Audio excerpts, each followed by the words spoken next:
Right, hello there everyone. Today I've got a tutorial for my card trick that I uploaded yesterday called On the Dot. A lot of people seem to like it, so thanks very much for that. Please have a look at my performance. Link will be hovering around here somewhere. Great. Now, before I get into it, I also have a shout out to give to a great lad called Cards and Tutorials. So, you can check him out. He's got some good performances and tutorials, and I think he actually did a performance of one of my tricks called Squaration, which is probably better than my performance of it. So he's an excellent magician. I'd love you to go check him out, and I'll get into the tutorial. Now, this trick could be impromptu, okay?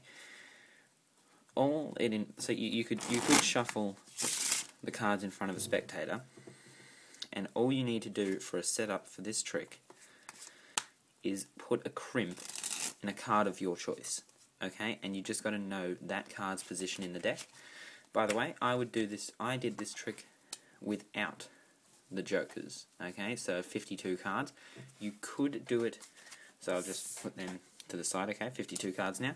You could do it with the jokers. That just means all you need to do is change your maths for it to have 54 cards instead, okay? But pretty simple. I put a crimp in the corner of the 20th card down, okay? 1, 2, 3, 4, 5, 6, 7, 8, 9, 10. 1, 2, 3, 4, 5, 6, 7, 8, 9, 20. Okay? So, you could do this in front of a spectator if you had them a little bit distracted at the time or something of the sort. And put a crimp in the 20th card. You probably don't even need that much. Now, a lot of people don't like crimped cards, which is fair enough. I don't either. But they actually don't do a lot of damage at all to your cards. And the key is, if you then do waterfalls or riffle the corners in the opposite direction, it's really, really easy to get rid of a crimp, okay? So, try not to stress too much about having a crimp card. Anyway, I'm going to do that again because I just got rid of the crimp.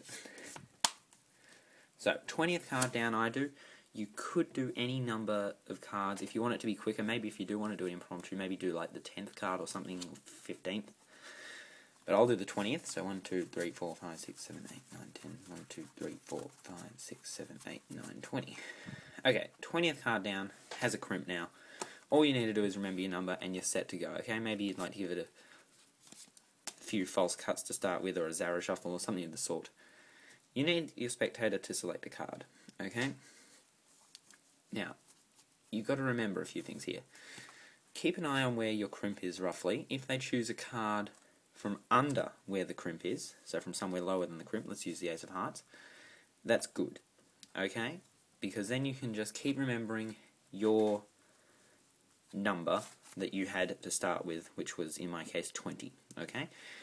If they choose one from the top, then obviously that means that when you control the card to the bottom, which is what you have to do, by the way. So if you... Okay, let me put it in these terms. There is now 20 cards right now above my crimp and 32 below. Yep. So if they choose one from above the crimp and you control that card to the bottom, there would now be 33 below and 19 above. Okay, so you just got to remember that.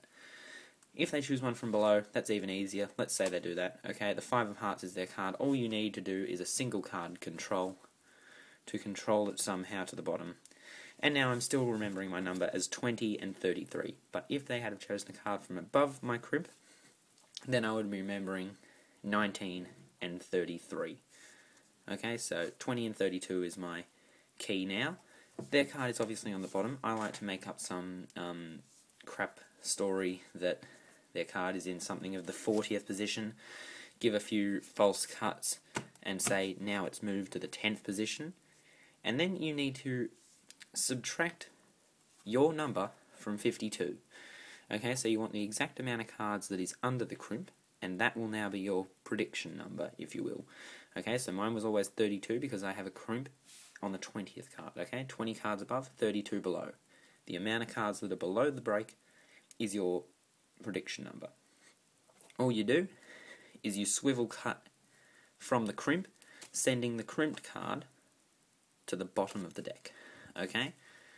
Now their card is right here, and if you were to cut that on top, it would be in the 32nd position, which is a fair trick in itself, and that is what I would call the easy version of this trick. If you simply cut to the crimp, okay, 20 cards there, said 32, and their card would be at the 32nd position in the deck. Okay, so 1, 2, 3, 6, 7, 8, 9, 10, 1, 2, 3, 4, 5, 6, 7, 8, 9, 20, 1, 2, 3, 4, 5, 6, 7, 8, 9, 30, 32nd card is their card. Okay, so there's a decent trick in itself. What I did was I used a move that I learned from the Encyclopedia of Magic. I'll put a link to their tutorial for it up here. It's a production move, so I just swivel out the cards, get your cards in a grip that involves 3 fingers on like the pinky, ring, and middle on the bottom, index on the side, and you're going to out jog the card to the side by pulling it out. Get this 20 card packet underneath it, and you're going to push it out with that hand. In-depth tutorial by Encyclopedia of Magic, I'll put that up there. Basically, you produce their card out, which should get a pretty good reaction and is pretty impressive. But then, you say that, now I want to check that my numbers were right, and you count, and that card will be in the 32nd position. As I said, you can do this with any number at the crimp card. Whoa! You just got to make sure that you remember what number your card was. Okay, so any questions, leave a comment. Thanks for watching. Make sure you check out Cards and Tutorials. Thank you.